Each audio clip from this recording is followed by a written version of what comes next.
जय शिव शंकर, हर हर महादेव। स्वागत है आपका इस दिव्य श्रृंखला में, जहां हम शिव पुराण के शतरुद्र संहिता के पावन अध्यायों की गहराई में प्रवेश करने जा रहे हैं। शतरुद्र संहिता को शिव पुराण का अत्यंत महत्वपूर्ण भाग माना गया है, जिसमें भगवान शिव के अद्भुत स्वरूप, उनकी महिमा, उनके अनगिनत रूपों, लीलाओं और तत्व ज्ञान का वर्णन मिलता है। यह कथा केवल शास्त्र का पाठ नहीं है, बल्कि जीवन का दर्शन है। तो आइए मन, वचन और कर्म से पवित्र होकर शिव पुराण की इस अद्भुत यात्रा में साथ चलते हैं। तो प्रेम से कहिए, हर हर महादेव। शिव पुराण शतरुद्र संहिता, पहला अध्याय, शिव के 5 अवतार। सौनक जी बोले, हे सूत जी, जो परमानंद है, जिनकी लीलाएं अनंत हैं और जो सर्वेश्वर अर्थात सबके ईश्वर हैं, जो देवी गौरी के प्रियतम तथा कार्तिकेय व विघ्न विनाशक गणेश जी के जन्मदाता हैं, उन आदिदेव भगवान शिव की हमें वंदना करनी चाहिए। हे सूत जी, आप मुझे भगवान शिव के उन अवतारों के बारे में बताइए जिनमें सज्जनों का कल्याण शिव जी द्वारा किया गया है। सूत जी बोले, हे सौनक जी, यही बात पूर्व में संत कुमार जी ने परम शिव भक्त नंदीश्वर से पूछी थी। तब नंदीश्वर ने भगवान शिव के चरणों का स्मरण करते हुए कहा, मुनि, भगवान शिव तो सर्वव्यापक हैं और उनके असंख्य अवतार हैं। श्वेत लोहित नामक 19वें कल्प में शिव जी का सद्योजात नामक अवतार हुआ है। यही शिव जी का प्रथम अवतार कहा जाता है। उस कल्प में परम ब्रह्मा का ध्यान करते हुए ब्रह्मा जी की शिखा से श्वेत लोहित कुमार उत्पन्न हुए। तब सद्योजात को शिव अवतार जानकर ब्रह्मा जी प्रसन्नता पूर्वक उनका बार बार चिंतन करने लगे। ब्रह्मा जी के चिंतन से परम ब्रह्मा स्वरूपी 4 यशस्वी ज्ञान संपन्न कुमार उत्पन्न हुए। उनके नाम सुनंद, नंदन, विश्वनंदन और उपनंदन थे। तब सद्योजात भगवान शिव ने ब्रह्मा जी को परम ज्ञान प्रदान किया तथा इस सृष्टि को उत्पन्न करने की शक्ति उन्हें प्रदान की। तत्पश्चात रक्त नामक 20वां कल्प आया। इसमें ब्रह्मा जी का शरीर रक्त वर्ण का हो गया। इस प्रकार ध्यान करते हुए उनके मन में अचानक पुत्र प्राप्ति का विचार आया। उसी समय उन्हें एक पुत्र प्राप्त हुआ। उसने लाल रंग के कपड़े पहन रखे थे तथा उसके सभी आभूषण और आंखें भी लाल ही थी। तब उस पुत्र को भगवान शिव का दिया हुआ प्रसाद जानकर ब्रह्मा जी बहुत प्रसन्न हुए। उन्होंने भगवान शिव की स्तुति करनी आरंभ कर दी। उस लाल वस्त्रधारी के विरज, विवाह, विशाख और विश्वभान नाम के 4 पुत्र हुए। तत्पश्चात वामदेव भगवान शिव ने ब्रह्मा जी को सृष्टि की रचना करने की आज्ञा प्रदान दी। इसके बाद 21वां कल्प आया, जिसमें ब्रह्मा जी ने पीले वस्त्र धारण किए। पुत्र कामना का ध्यान करते हुए ब्रह्मा जी को एक महान तेजस्वी दीर्घ भुजाओं वाला पुत्र प्राप्त हुआ। उस पुत्र को ब्रह्मा जी ने अपनी बुद्धि से तत्पुरुष शिव समझा। तब उन्होंने गायत्री का जाप आरंभ किया। देवी गायत्री एवं शिव कृपा से उस पीत वस्त्रधारी दिव्य कुमार के अनेकों पुत्र हुए। इसके पश्चात शिव नामक कल्प हुआ। इससे ब्रह्मा जी को हजारों वर्षों बाद एक दिव्य कुमार की प्राप्ति हुई। वह बालक काले रंग का था। उसने काले कपड़े, काली पगड़ी और सभी वस्तुएं काले रंग की ही धारण कर रखी थी। तब इस अघोर तथा घोर पराक्रमी कृष्ण एवं अद्भुत देवेश को देखकर ब्रह्मा जी ने प्रणाम किया। फिर ब्रह्मा जी उनकी स्तुति करने लगे। उस कृष्ण वर्णी कुमार के कृष्ण सिख, कृष्णाशय और कृष्ण कंठधारी नामक 4 पुत्र उत्पन्न हुए। ये सभी तेजस्वी और शिव स्वरूप ही थे। इन्होंने ही ब्रह्मा जी द्वारा रची जा रही सृष्टि का विस्तार करने के लिए घोर नामक योग का प्रचार किया। तत्पश्चात परम अद्भुत विश्वरूप नामक कल्प हुआ, जिसमें ब्रह्मा जी पुत्र की कामना से ध्यान मग्न थे। तभी उनके चिंतन से सिंहनाद करने वाली विश्वरूपा सरस्वती प्रकट हुई। साथ ही परमेश्वर के 5वें अवतार भगवान ईशान भी प्रकट हुए, जिनका रंग स्फटिक के समान उज्जवल था और उन्होंने अनेक प्रकार के सुंदर रत्न आभूषण धारण किए हुए थे। तब उन ईशान की जटी, मुंडी, शिखंडी और अर्धमुंड नामक 4 पुत्र हुए। इन बालकों ने भी योग का मार्ग अपना लिया। इस प्रकार मैंने जगत की हित कामना से भगवान शिव के सदोजात नामक अवतार एवं शिव जी के ईशान, पुरुष, घोर, वामदेव और ब्रह्मा नामक 5 मूर्तियों के बारे में बताया। जो मनुष्य श्रद्धा भाव से भगवान शिव के इस अवतार को सुनता या पढ़ता है, वह इस संसार में सुख भोग कर परम गति को प्राप्त होता है। शिव पुराण शतरुद्र संहिता 2रा अध्याय, शिव जी की अष्टमूर्तियों का वर्णन।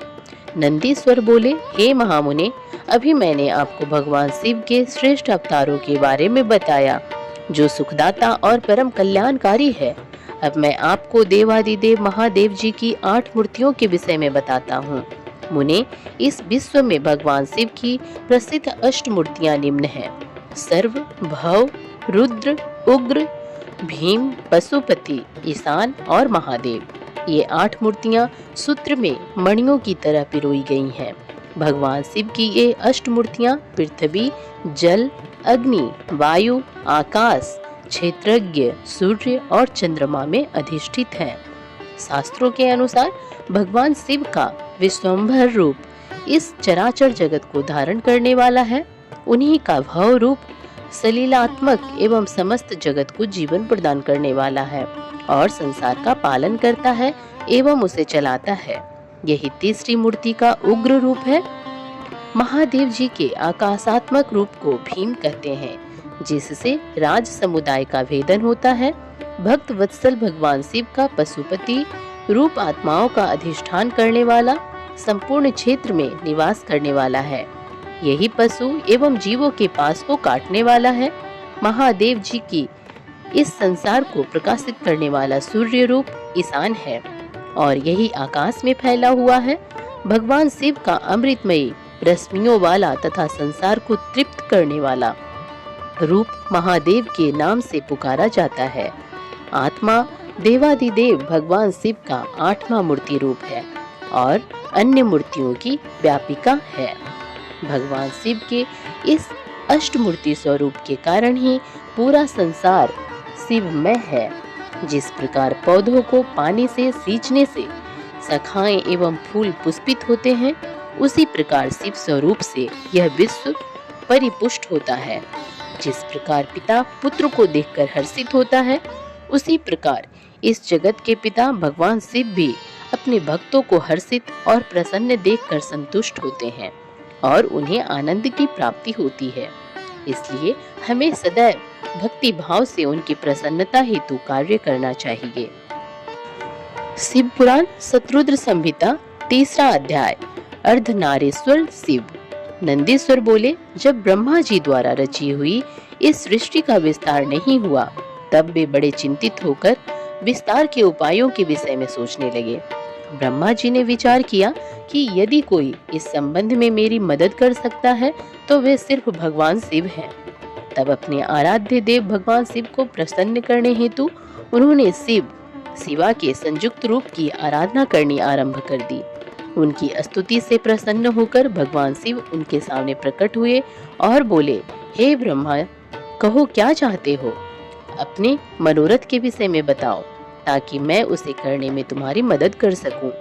पूरा भगवान शिव के इस प्रकार के वचन सुनकर ब्रह्मा जी ने अपने दोनों हाथ जोड़कर भगवान शिव की स्तुति की और बोले, हे देवादिदेव महादेव शिव शंकर, आप तो अपने भक्तों के रक्षक हैं। आप उनके समस्त दुखों को दूर करके उनको अभिष्ट फल प्रदान करते हैं। भगवान, आपकी आज्ञा के अनुसार मैंने सृष्टि की रचना की है, परंतु भगवान, मेरे द्वारा रची गई सृष्टि का विस्तार नहीं हो रहा है। यदि यह कार्य इसी तरह होता रहा तो कभी भी सृष्टि में वृद्धि नहीं हो पाएगी। तब ब्रह्मा जी के इन वचनों को सुनकर भगवान शिव बोले, हे ब्राह्मण, मैं जानता हूँ कि तुमने अपनी सृष्टि से में प्रजा की वृद्धि के लिए मेरी पूजा आराधना की है। यह कहकर शिव जी ने अपने शरीर से देवी शिवा को अलग कर दिया। देवी शिवा को वहां देखकर ब्रह्मा जी देवी शिवा की स्तुति करने लगे और कहने लगे, देवी, आपके पति भगवान शिव की ही कृपा से इस सृष्टि का सृजन हुआ है। भगवान शिव बोले, हे ब्रह्मा जी, मैंने आपके मनोरथ को पूर्ण करने के लिए ही देवी शिवा को प्रकट किया है। इस सृष्टि का विस्तार तभी संभव है जब मैथुनी सृष्टि की रचना हो, इसलिए तुम इस कार्य की पूर्ति करो। यह सुनकर ब्रह्मा जी भगवान शिव और शिवा दोनों की प्रसन्नता हेतु कार्य करने लगे। ब्रह्मा जी बोले, हे देवी, सृष्टि के आरंभ में आपके पति देवादिदेव भगवान शिव ने ही मेरी रचना की थी और मुझे सृष्टि की रचना करने का आदेश दिया था, जिसके फलस्वरूप मैंने अनेक पुरुषों की रचना की, परंतु इतना करने पर भी उनकी वृद्धि संभव नहीं हो सकी। इसलिए माते, मैं अपनी प्रजा की वृद्धि हेतु आपकी शरण में आया हूँ।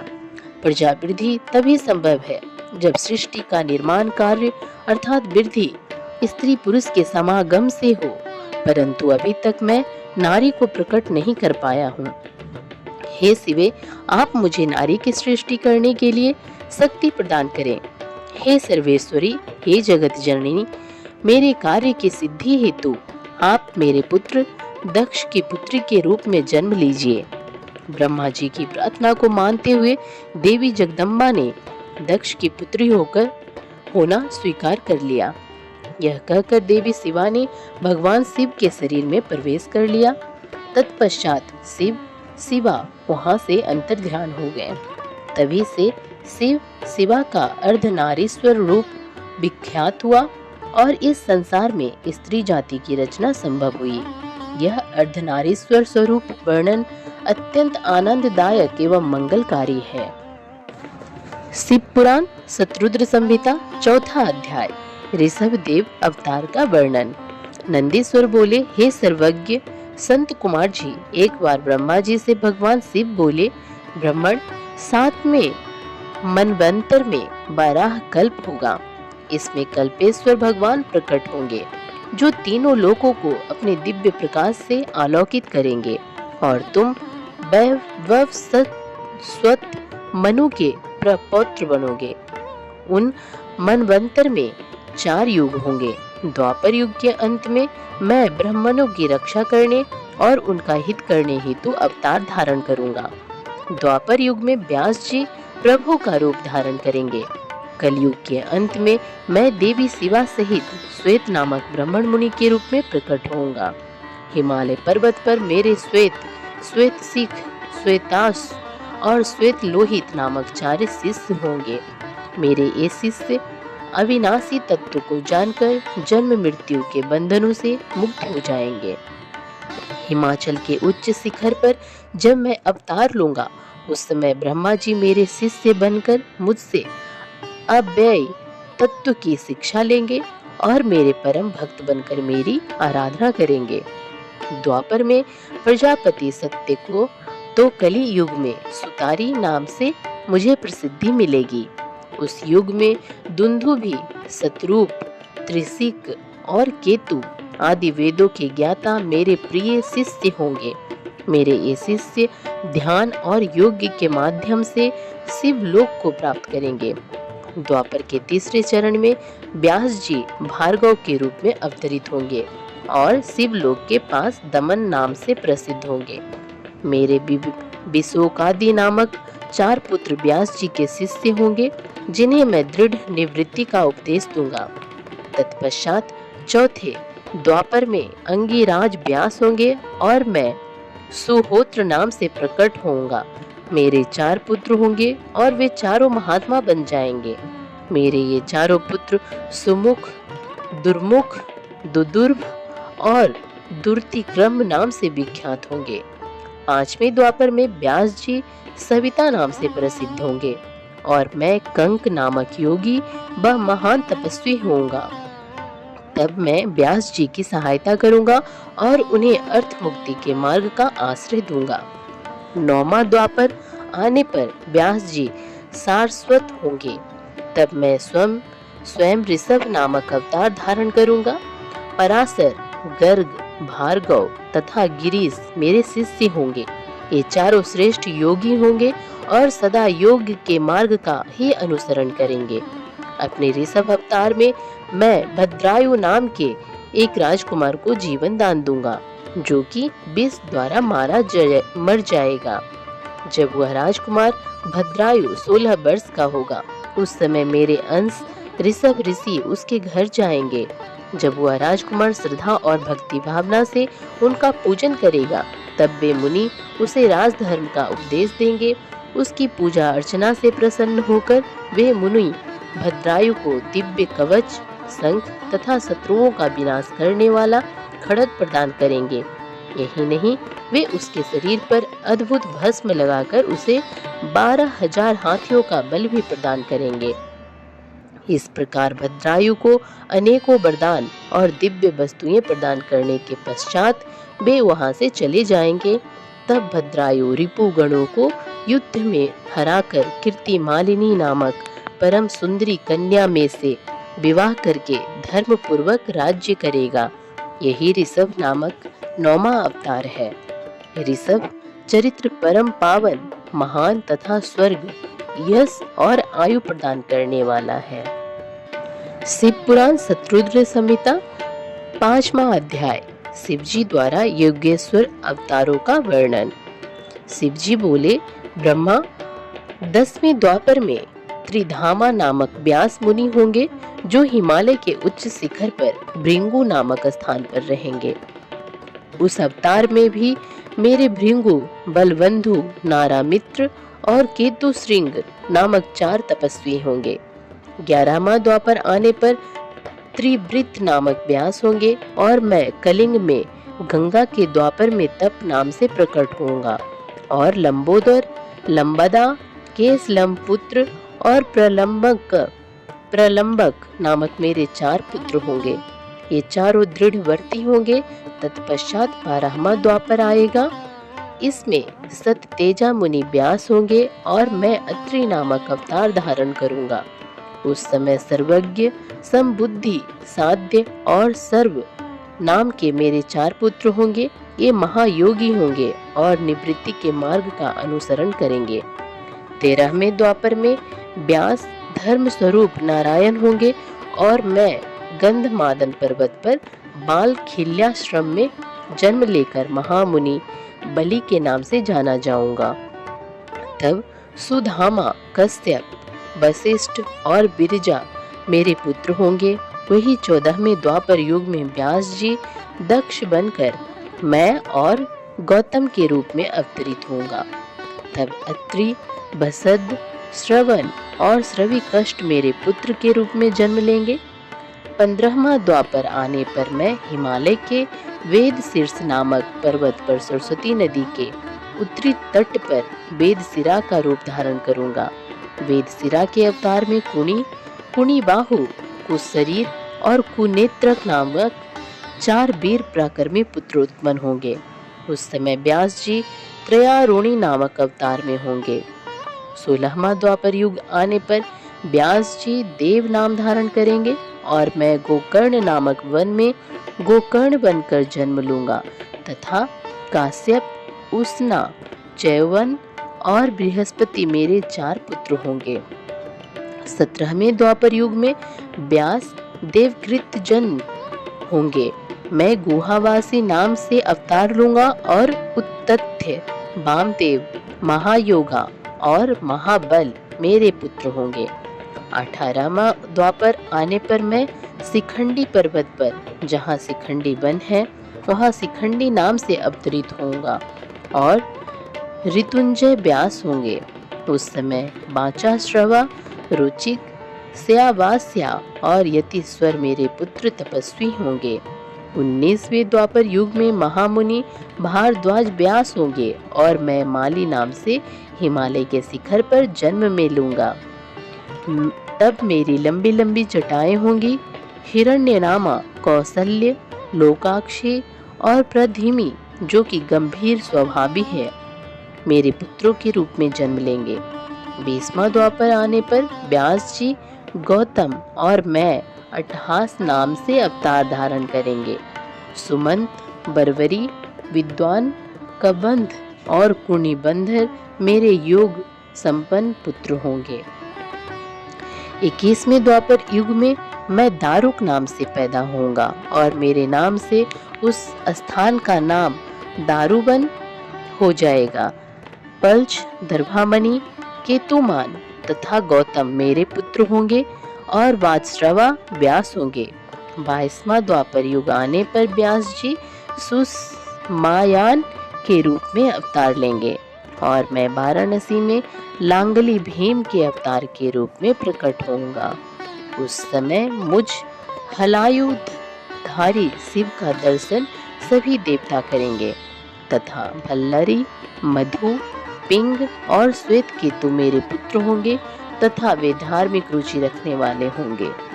23वें द्वापर में व्यास तीर्णाविंदु मुनि होंगे। तब मैं कालिंजर नामक पर्वत पर श्वेत नाम से उत्पन्न होऊंगा और उसी बृहद्रक्ष, देवल और कवि नाम के 4 तपस्वी पुत्र होंगे। 24वें द्वापर में यक्ष व्यास होंगे। तब मैं सुली नामक महायोगी के रूप में जन्म लूंगा। सालिहोत्र, अग्निवेश, युवनाश और सरदस्यु मेरे पुत्र होंगे। जब 25वां द्वापर युग आएगा उस समय शक्ति नाम से व्यास अवतार धारण करेंगे और मैं मुंडेश्वर नाम से प्रकट होऊंगा। 26वें द्वापर में पराशर व्यास होंगे और मैं भद्रवट नगर में सहिष्णु के रूप में अवतरित होऊंगा। 27वां द्वापर आने पर मैं सोम शर्मा नाम से प्रभास नामक तीर्थ में अवतार धारण करूंगा। उस समय व्यास जी जातु कर्ण नाम से प्रसिद्ध होंगे। 28वें द्वापर युग में भगवान श्री हरि विष्णु पराशर के पुत्र के रूप में जन्म लेंगे और उनका नाम द्वैपायन व्यास होगा। उस समय श्री कृष्ण अपने छठे अंश से वसुदेव के पुत्र के रूप में जन्म लेकर वासुदेव नाम से जगत प्रसिद्ध होंगे। तब मैं लकुली के नाम से प्रकट होऊंगा। इस प्रकार देवादिदेव भगवान शिव ने मनवंतर में के चतुर्युगियों के योगेश्वर अवतारों का वर्णन किया। इन 28 योगेश अवतारों में उनके 4 परम प्रिय शिष्य होंगे जो शरीर पर भस्म और मस्तक पर त्रिपुंड, गले में रुद्राक्ष की माला धारण किए होंगे। ये शिष्य विद्वान और भक्त होंगे। शिव पुराण शत्रुद्र संहिता 6ठा अध्याय, नंदिकेश्वर अवतार। संत कुमार जी ने पूछा, हे प्रभु, आप महादेव जी के अंश से उत्पन्न होकर भगवान शिव को कैसे प्राप्त हुए? कृपा कर मुझे इस उत्तम कथा का वर्णन सुनाइए। नंदीश्वर बोले, हे ब्रह्मपुत्र संत कुमार जी, सीलाद नामक एक धर्मात्मा मुनि थे।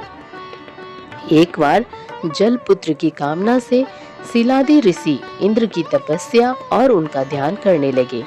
तब देवराज इंद्र के ने प्रकट होकर उनसे कहा कि मैं आपकी इच्छा को पूरा करने में असमर्थ हूँ, अतः आप परम पिता परमेश्वर भक्त वत्सल भगवान शिव की स्तुति करो, वे ही आपकी इच्छा पूरी करने में सक्षम है। यह सुनकर सीलाद प्रसन्न होकर पूर्ण भक्ति भावना और श्रद्धा पूर्वक देवादिदेव भगवान शिव की तपस्या करने लगा। सीलाद की कठोर तपस्या से प्रसन्न होकर भगवान शिव ने उसे साक्षात दर्शन दिए और बोले, हे सीलाद, ब्रह्मा जी, श्री हरि विष्णु सहित सभी देवताओं और ऋषि मुनियों ने मेरे अवतार धारण करने के लिए मेरी तपस्या की और मुझे सभी इसी पूरे संसार का पिता मानते हैं। फिर भी मैं आपको अपना पिता बनने का वरदान देता हूँ। मैं आपका अयोनिज पुत्र बनकर जन्म लूंगा और मेरा नाम नंदी होगा। यह कहकर भगवान शिव वहां से अंतर्ध्यान हो गए।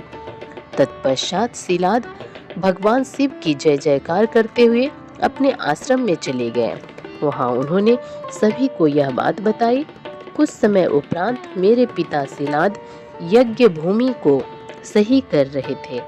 उसी समय मैं भगवान शिव की आज्ञा से उनके शरीर से उत्पन्न हुआ। तब चारों ओर प्रसन्नता छा गई। जब मेरे पिता सीलाद ने मेरे बाल रूप को देखा, जो सूर्य और अग्नि के समान तेज, प्रभावशाली और प्रकाशमान था, हाथ में त्रिशूल एवं सिर पर जटाजूट धारण किया था, तो मेरा रूप देखकर वे आनंद से झूम उठे। सीलाद बोले, हे सुरेश्वर, आपने मुझे बहुत आनंद दिया है। इसी कारण मैं आपका नाम नंदी रखता हूँ। तब मेरे पिता अत्यंत प्रसन्न होकर भगवान शिव की स्तुति करने लगे। तत्पश्चात वे अपनी कुटिया में चले गए। उस कुटिया में जाकर मैंने अपने इस रूप का त्याग कर दिया और साधारण बालक की भांति रहने लगा। तब मेरे पिता शिलाद ने मेरे नामकरण आदि संस्कार पूरे किए। 5 वर्ष का होने पर मुझे संपूर्ण वेदों का अध्ययन कराया गया।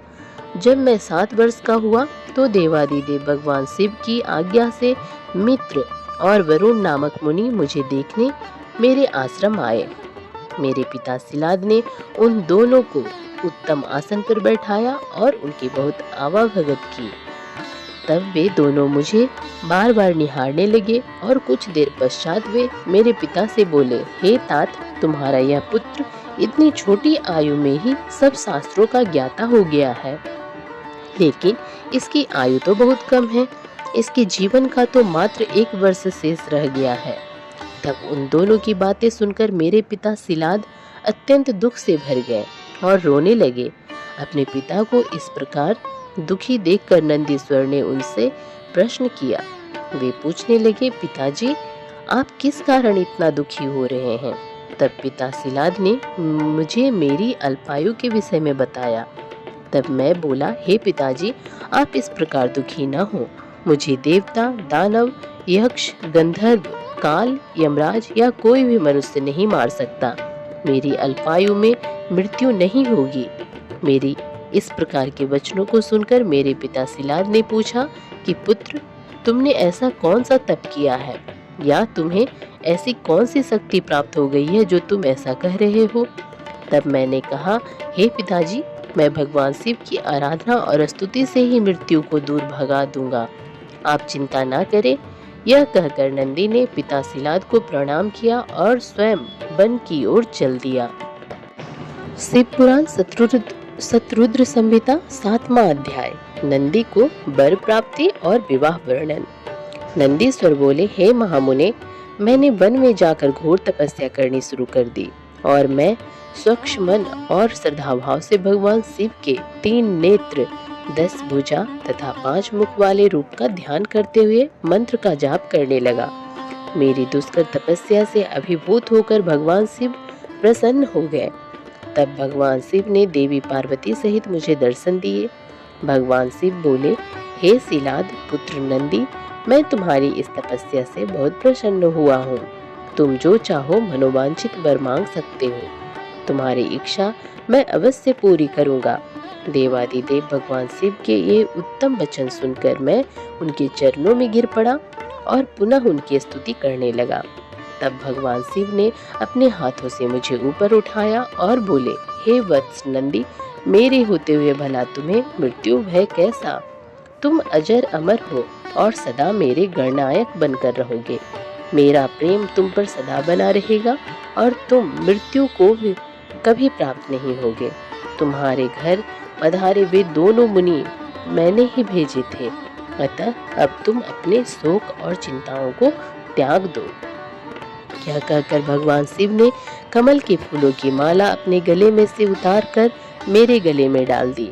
माला मेरे गले में पड़ते ही मेरे 3 नेत्र और 10 भुजाएं हो गईं। तत्पश्चात भगवान शिव मुझसे बोले कि तुम और क्या चाहते हो?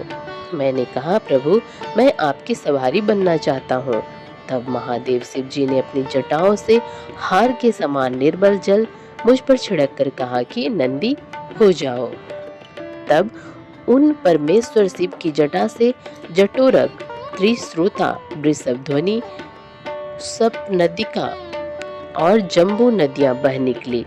ये 5 नदियां पंचम नाम से जप्तेश्वर नामक स्थान के पास बह रही है।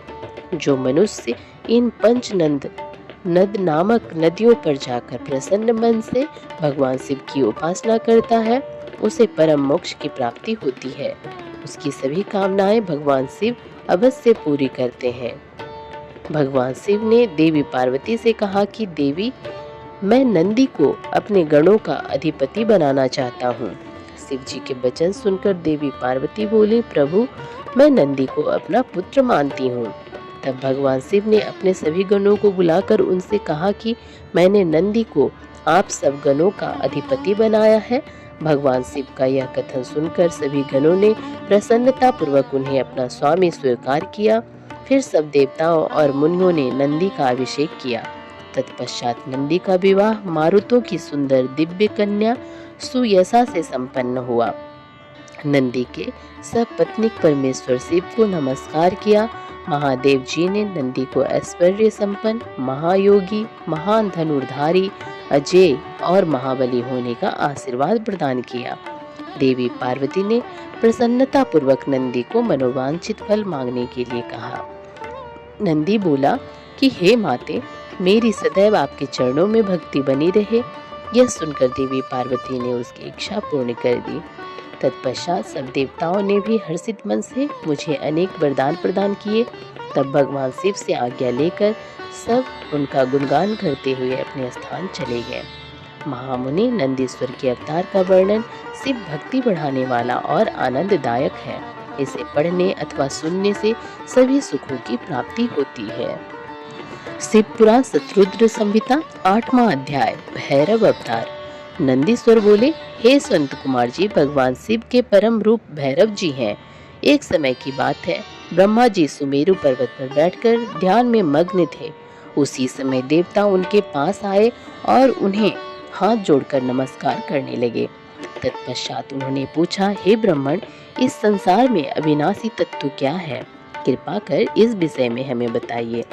तब भगवान शिव की माया से मोहित होकर ब्रह्मा जी बोले, हे देवताओं, आपकी प्रसन्नता के लिए मैं आपको उस अविनाशी तत्व के बारे में बताता हूँ। इस संसार में मुझसे बढ़कर कोई भी नहीं है। मेरे द्वारा ही यह सारा संसार उत्पन्न हुआ है।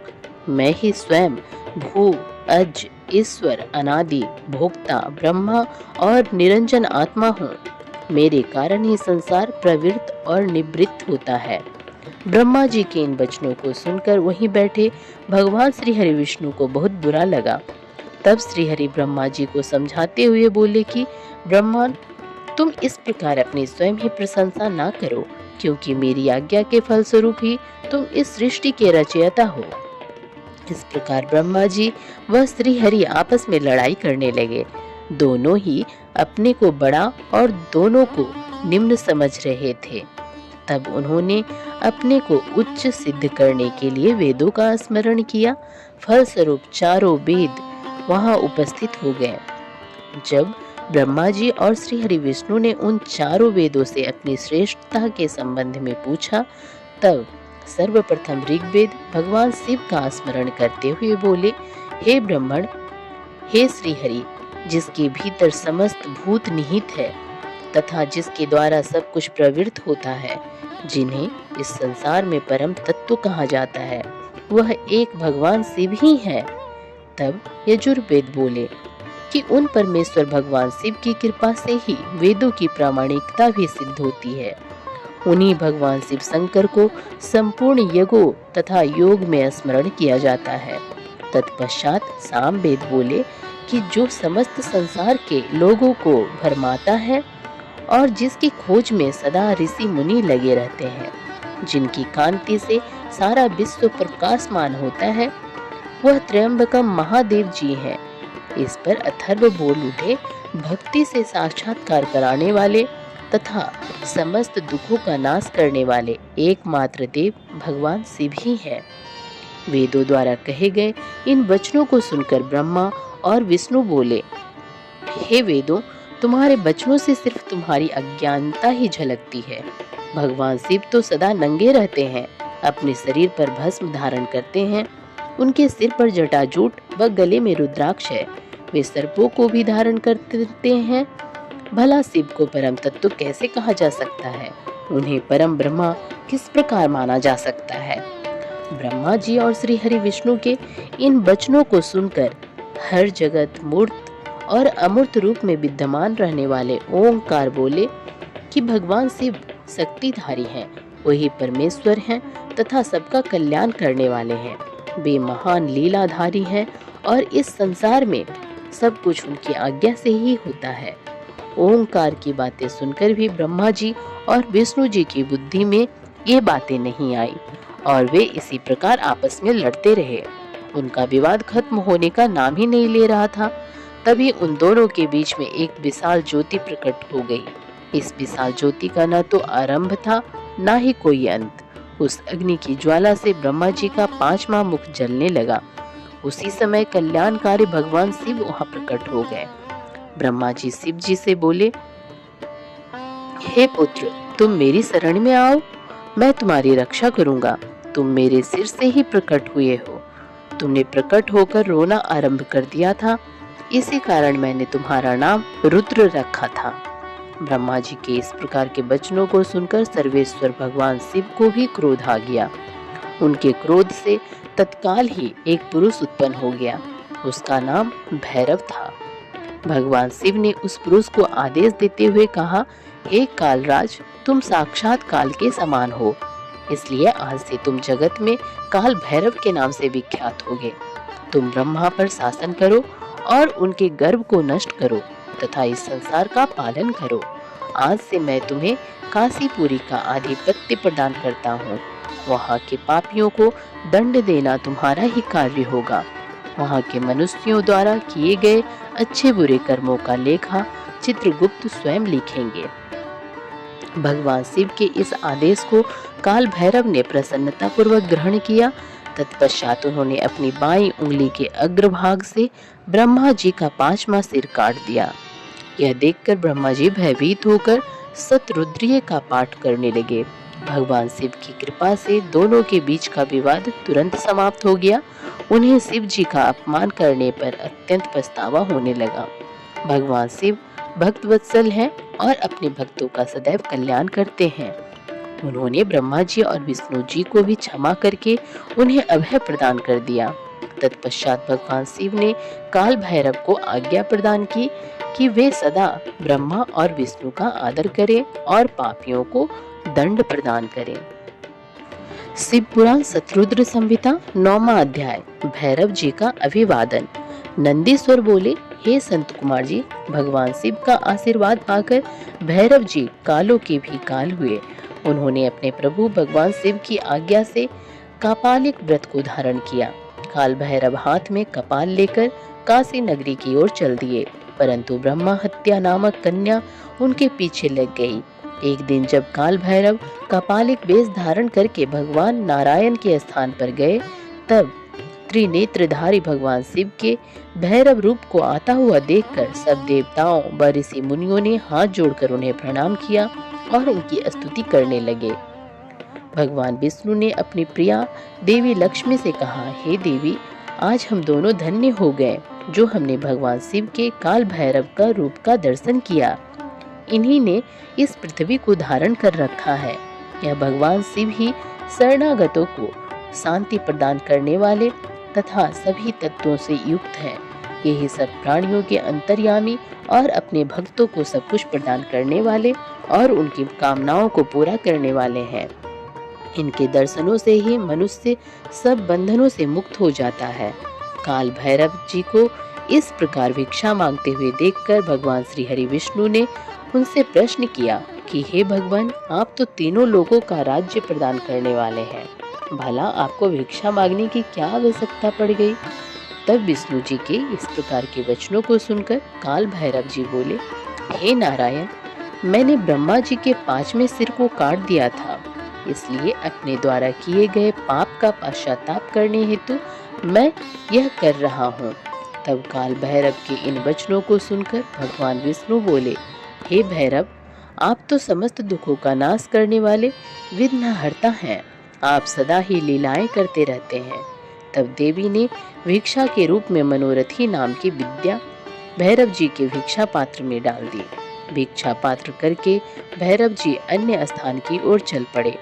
तभी विष्णु जी ने भैरव जी के पीछे जाती हुई ब्रह्म हत्या को देखा और उससे कहा कि वह शिव जी का पीछा छोड़ दे, परंतु ब्रह्म हत्या ने कहा कि इस बहाने ही मैं शिव जी की सेवा करती हूँ।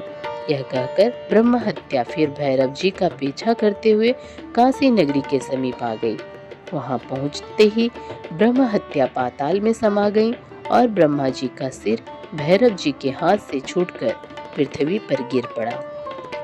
जिस स्थान पर काल भैरव जी के हाथ से ब्रह्मा जी का 5वां सिर गिरा था, वह स्थान कपाल मोचन तीर्थ के रूप में प्रसिद्ध हो गया। जब तक भैरव जी पूरी पृथ्वी का भ्रमण करके काशी नहीं पहुँचे, उनके हाथ में ब्रह्मा जी का सिर चिपका रहा और काशी पहुँचते ही वह छूट गया। इसीलिए काशी नगरी को पाप नाशिनी माना जाता है और यह सत्पुरुषों द्वारा सदा सेवनीय है। जो मनुष्य शुद्ध हृदय से कपाल मोचन भैरव जी का स्मरण करता है, उसके जन्म जन्मांतरों के पाप नष्ट हो जाते हैं। कपाल मोचन तीर्थ में जाकर विधि पूर्वक पिंडदान और देववृत्त तर्पण करने से मनुष्य ब्रह्म हत्या के पाप से भी छुटकारा पा लेता है। प्रतिदिन भैरव जी का दर्शन करने से मनुष्य के समस्त पापों का नाश हो जाता है। काशी में रहने वाला जो पुरुष कृष्णाष्टमी के दिन या मंगलवार को भैरव जी के दर्शन करता है, उसके सभी पाप नष्ट हो जाते हैं। शिव पुराण शत्रुद्र संहिता 10वां अध्याय नरसिंह लीला वर्णन। नंदीश्वर बोले, हे प्रभु, शार्दुल नामक भगवान शिव के अवतार के बारे में मैं तुम्हें बताता हूँ। कल्याणकारी भगवान शिव ने एक बार अग्नि के समान जलते हुए सरभ रूप को भी धारण किया था। वैसे तो भगवान शिव अपने भक्तों की रक्षा करने और उनका कल्याण करने हेतु अनेक अवतार धारण करते हैं, जिनकी गणना करना असंभव है। एक बार अपने द्वारपालों जय विजय को दिए गए श्राप के कारण वे दोनों द्वितीय पुत्र कश्यप जी के पुत्रों के रूप में उत्पन्न हुए। पहला पुत्र हिरण्यकश्यपु और दूसरा हिरण्याक्ष के रूप में विख्यात हुआ। इन दोनों ने घोर तपस्या करके ब्रह्मा जी से वरदान प्राप्त कर लिया और पूरे संसार में उपद्रव करना आरंभ कर दिया।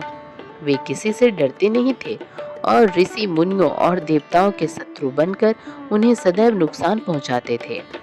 उन्होंने सोनित नगर को अपनी राजधानी बनाया था और तीनों लोकों पर विजय का लक्ष्य बनकर निरंतर युद्ध में लगे हुए थे। वे बहुत पापी और दुराचारी हो गए थे। इस प्रकार उनके पाप दिन प्रतिदिन बढ़ते ही जा रहे थे। तब ब्रह्मा जी व सब देवताओं ने भगवान श्री हरि विष्णु से प्रार्थना की कि वे उन्हें हिरण्यकश्यपु के अत्याचारों से मुक्त कराएं।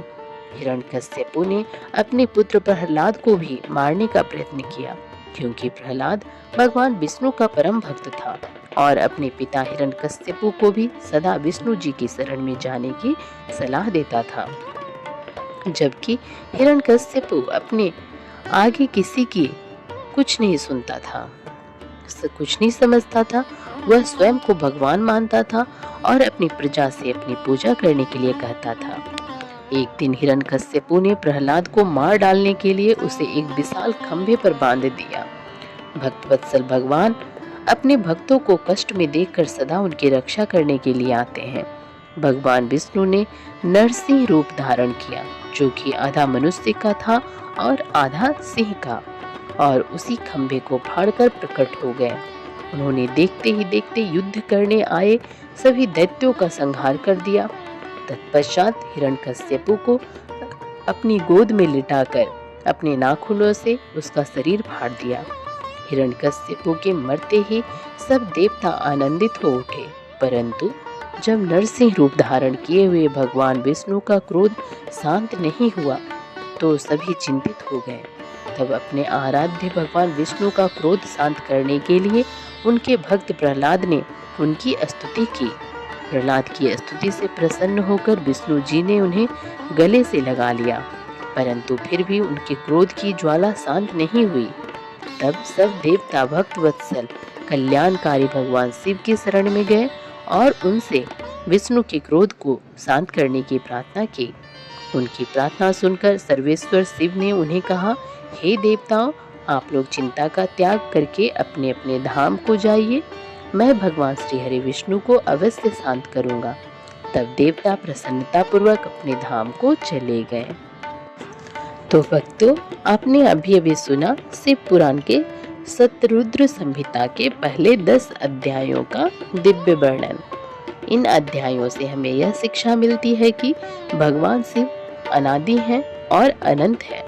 उनके रुद्र रूप संपूर्ण ब्रह्मांड की रक्षा करते हैं और शिव की उपासना करने से जीवन में भक्ति, शांति और कल्याण की प्राप्ति होती है। हम सभी से प्रार्थना है कि इस कथा को केवल सुने ही नहीं बल्कि अपने जीवन में भी धारण करें। यदि यह कथा आपको अच्छी लगी हो तो इसे औरों तक पहुंचाएं ताकि अधिक से अधिक लोग महादेव की महिमा को जान सकें। फिर से मिलती हूँ एक नए धार्मिक स्टोरी के साथ। तब तक के लिए ओम नमः शिवाय, हर हर महादेव।